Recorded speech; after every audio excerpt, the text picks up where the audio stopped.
Welcome to Good for Bitcoin, a weekly show recorded live every Friday, where we recap the top events of the week and talk about everything that is good for Bitcoin. If it's built on Bitcoin, then it's good for Bitcoin. Let's get started.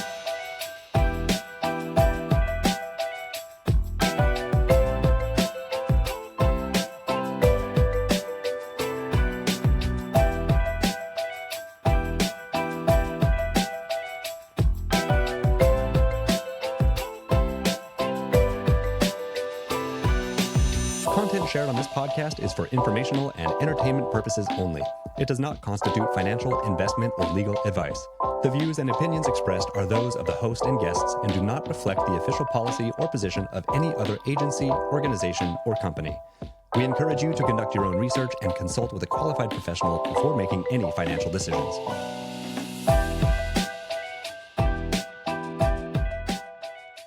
Well, hello, everybody, and welcome to Good for Bitcoin. We are streaming live on goodforbitcoin.com. I think X might be rugging us, and I don't know if we are streaming on X, unfortunately. But we are on our website, which I guess is the most reliable way to tune in. So thanks, everybody, for being here. And Kate, happy Friday. How was your week? Hey. Yeah, it was a good week. I'm trying to think. I feel like at the end of the Friday, like every time we come to the show, I'm just like, okay, it's the weekend, and I forget what happened during the week. But yeah, it was a fun week. I hope Elon puts some of his newly minted coins into improving the X experience, both on Spaces and streaming and overall connectivity. Yeah. The Twitter Spaces just feels so bolted on, like from the Clubhouse days. They just rebranded it, but never improved it, and yeah, clearly streaming is, broken half the time. So, yeah, we're going to talk a little bit more about SpaceX. We got to talk about the strategy news, though. So you weren't here last week, but last week's strategy sold 32 Bitcoin. Everyone was freaking out. And then this week, they turned around and bought 1,550 Bitcoin, which is weird. Why even bother selling? I guess he just wanted to, just to prove a point or something. So they now hold 845,256 Bitcoin. And shareholders also approved bi-monthly dividends of STRC, which will begin rolling out on July 15th in a month. Yeah. I don't know, maybe just wanted to rip the little Band-Aid off. 32, when you think about strategy numbers, 32 seems so small. Yeah. Why would you even do that? Yeah, I think I mentioned the percentage last week. It was 0.04% of their holdings. Mm-hmm. Yeah, 0.004% of their overall holdings. So it was literally the tiniest little drop. I don't know. Yeah, obviously he got a lot of scrutiny for it. I think you have a little clip you wanted to share. Yeah, you added the link in here, and I'm going to play the clip of Saylor talking, and we'll react after. But let me play the clip. And I refuse to do it because a troll on Twitter said, hey, you said never sell your Bitcoin. Okay, fine, I'll destroy $100 billion company so that I don't sell my Bitcoin. Well, the point is, I said to you, never sell your Bitcoin. I never said that the company wouldn't sell his Bitcoin. And anybody that's been listening to our earnings calls or reading our disclosures or has half a brain knows for the last 5 years, we've been very clear that of course we sell the Bitcoin if we have to.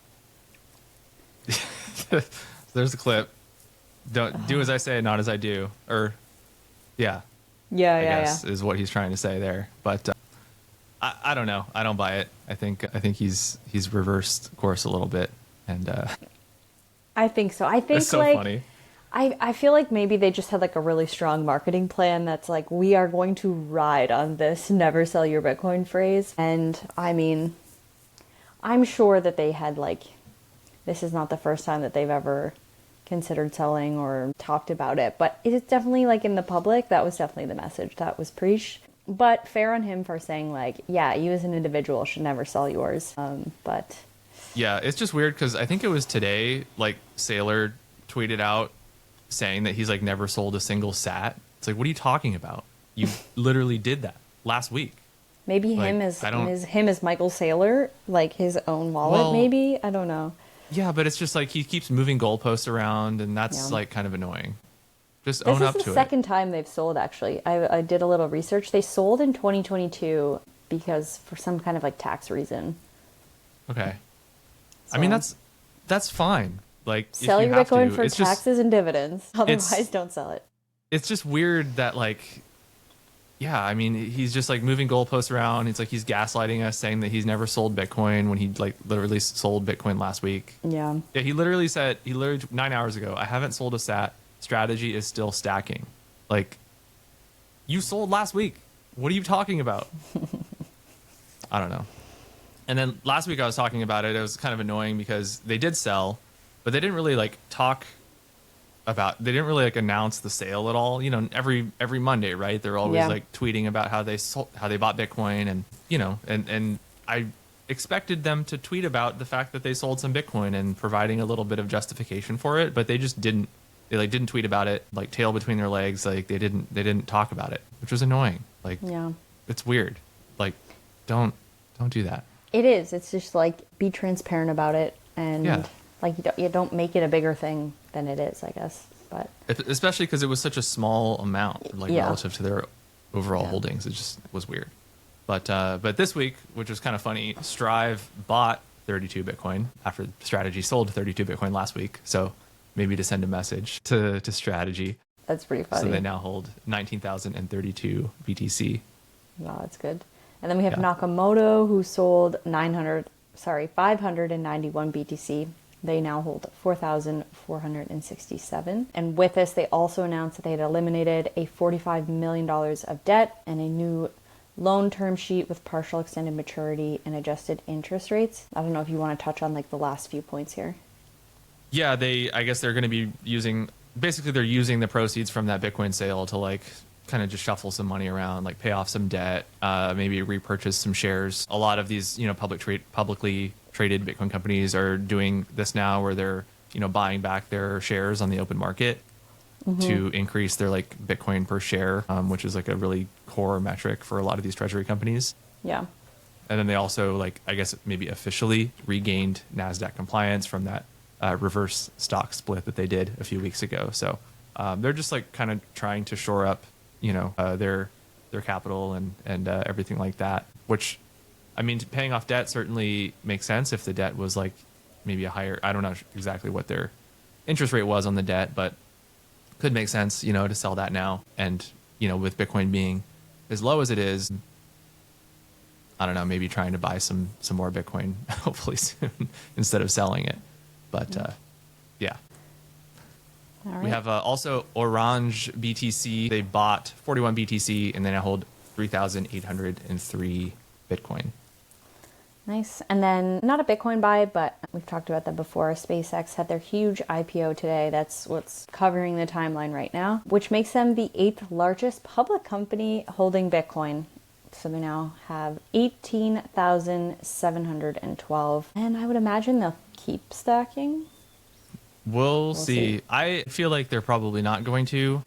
Why? Just seeing like how Tesla has done it. Like Tesla just doesn't, you know, they haven't continued to buy. They've just like, they had this big purchase initially and they just held.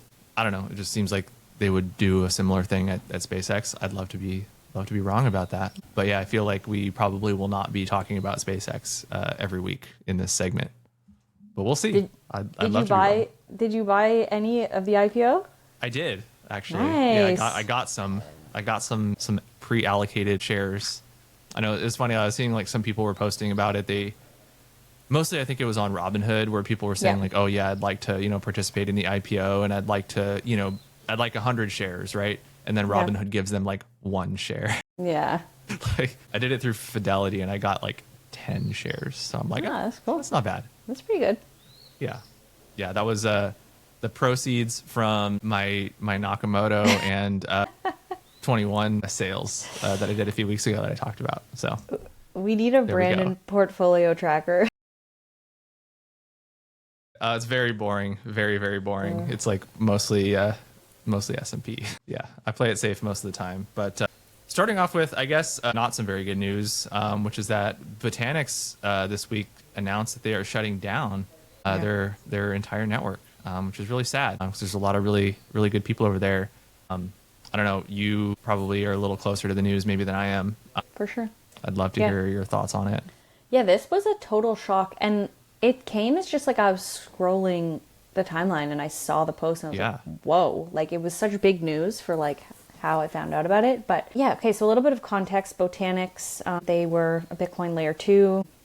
They were called like the spider chain. And they've been around for about 4 years and they made a pretty big impact. So they had 1 year officially on mainnet with 100% uptime, which is quite impressive.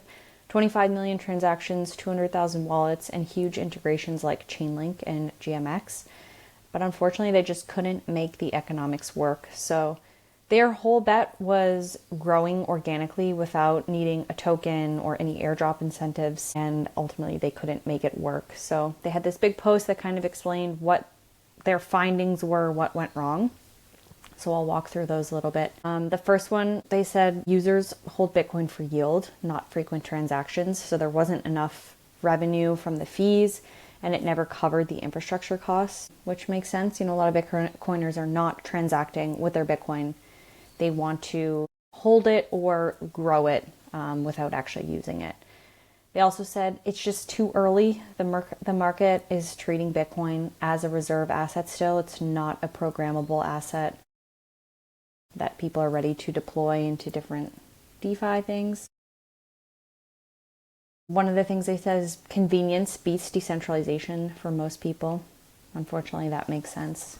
I think mainstream is definitely geared more towards centralization and convenience than decentralization. I feel like a lot of people don't even understand what that means still. Yeah. Yep.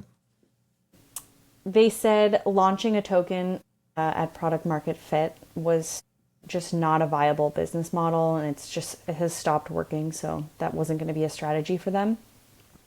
They also said WBTC on Ethereum is good enough for most users. So like we said, people want to choose convenient environments over decentralized ones if it just means it makes their life easier.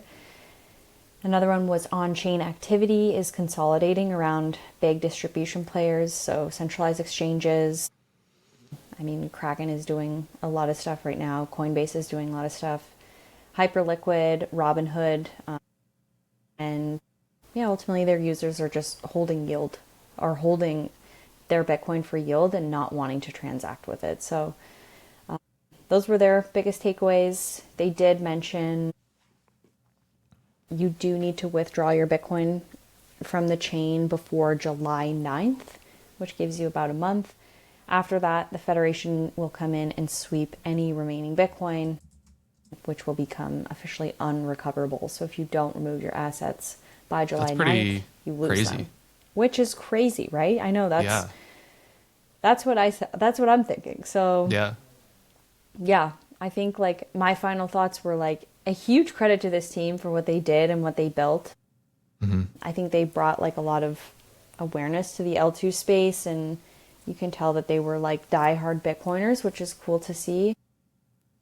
And they made some real impact with real numbers. And I think that like choosing to wind down like this instead of like really, trying to drag it along is kind of the right way to go about it. But like you said, I think this whole sweep deadline, like you have till July 9th, is just like shows the risks of like Federation and bridges, right? Like if they wind down, you lose access to your Bitcoin. Like it kind of just shows that like your Bitcoin is not yours.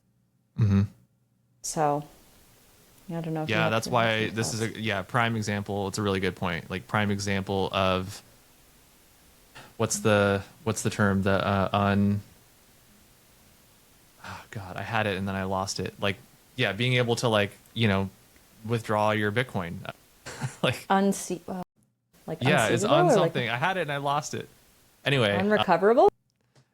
No, there's a specific like term for it, and I don't know why I'm blanking on it now. But looking at their Bitcoin layers chart, I saw so earlier this week. I saw I follow Bitcoin Yield, which is Jacob's side project, and Bitcoin Yield was talking about they were delisting Botanix, one of their pools from their Bitcoin Yield because it like no longer met their criteria because of the amount of Bitcoin that was in it. Like there wasn't enough liquidity, so they were going to be removing it from their listing.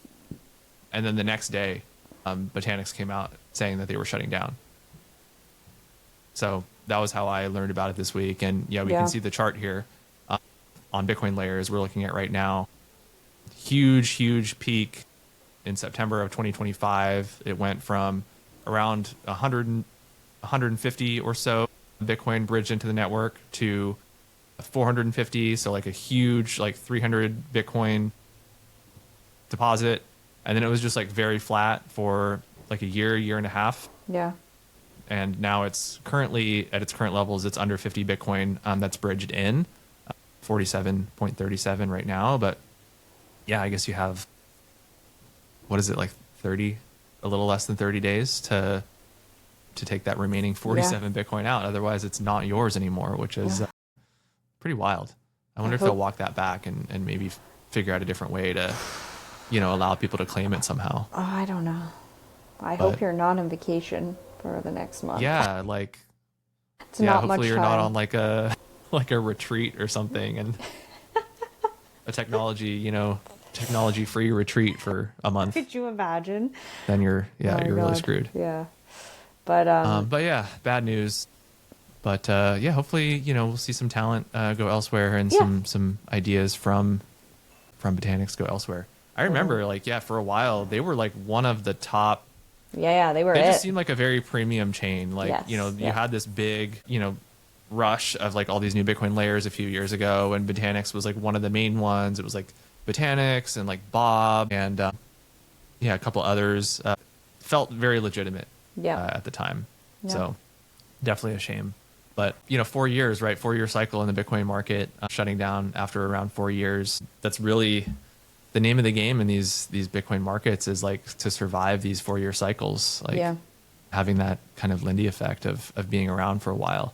Yeah. Like Stacks, like Lightning, a couple others that have proven that they can ride these waves successfully. So not everyone can do it, I guess. It'll be interesting to see, like, once Bitcoin staking on Stacks goes live, sort of like the market reaction to it, because I imagine a lot of people will immediately like point to Botanix and say like, well, okay, but if you guys shut down, then like I don't get my Bitcoin back. Yeah. But the cool thing about Stacks is like it's a time lock with a Bitcoin script. So after the bonding periods are 6 months, so like if Stacks were to go down, sure, you don't have access to your Bitcoin for 6 months, but you do get it back eventually. Yeah, and it's in your wallet. It's just not spendable for that time. Yes, exactly. Yeah. Yeah. Unilateral exit was the term that I was trying to think of earlier. Okay. That is important with these types of things. Yeah. Or just have it stay on the L1 the entire time, which is what Stacks is doing with their Bitcoin staking product. So, yeah. A couple more small ones this week. Coinbase has rolled out Coinbase for Agents. So Coinbase for Agents connects your AI agent directly to your Coinbase account so it can trade, pay, and execute workflows on your behalf, all within limits you control. It's available now via MCP or CLI, so you can plug Claude or OpenClaw or whatever into it and give your agent its own account to do things like executing trades, managing your portfolio, running autonomously under certain guardrails, and paying for data and research tools via X402, which is, I guess, coming next week. So some examples that they gave include strategy-led portfolio rebalancing, capital efficiency, and data-informed trades, which I think is super interesting, like the data-informed trades part, 24-hour news cycle, right? Like if you're asleep, your agent can react to news even when you're asleep or you're away from your computer and quickly make trades on your behalf if some, market event happens. So I think that's certainly pretty interesting. But I don't know, would you trust your agent to have access to your Coinbase account? No, even though it would be 1,000 times smarter than me, I don't know. I would just fear that like someone would be able to mess with my agent, which would mess with me.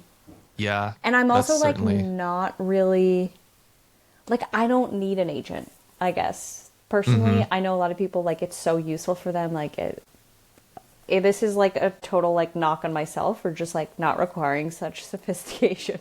No, I'm the same way, right? I don't need an agent to like continue holding. Yeah. Right? Hold a little longer. Yeah. Yeah, certainly introduces risk. Yeah, what if there was some prompt injection thing or something and your agent ended up selling your position and then you were just like, there's no undo, right? You can't undo after you like sell something and you're suddenly on the hook for like a tax, huge tax event or something that your agent misfired. So yeah, I agree with you. That's That's potentially scary. Wouldn't do it personally. Saw this week. This was also bad news. SBF from FTX has officially filed for a presidential pardon. FTX co-founder Sam Bankman-Fried has formally applied for a presidential pardon after his 2024 conviction for fraud tied to the $10 billion collapse of FTX. He submitted the request to the Justice Department's Pardon Attorney Office seeking relief after sentencing. He is currently serving a 25-year term, was convicted of orchestrating the scheme that affected customers and investors and the entire crypto industry, basically. And White House and his representatives did not immediately comment on the filing. I don't think he's going to get it personally, but he's certainly trying. I think he has too many people against him. It's not like there's a big like cohort being like, you know, like there was with Ross. Like it's, I mean, obviously wildly different situations, but there was no like backing and like cultural movement or whatever for him to be free. Everyone's like, no, like. Yeah, he committed fraud. He wasn't like wrongfully targeted, you know, by the government just for being a crypto bro. Like he committed fraud. He used customer funds to make investments and do all these crazy things and lost all the money.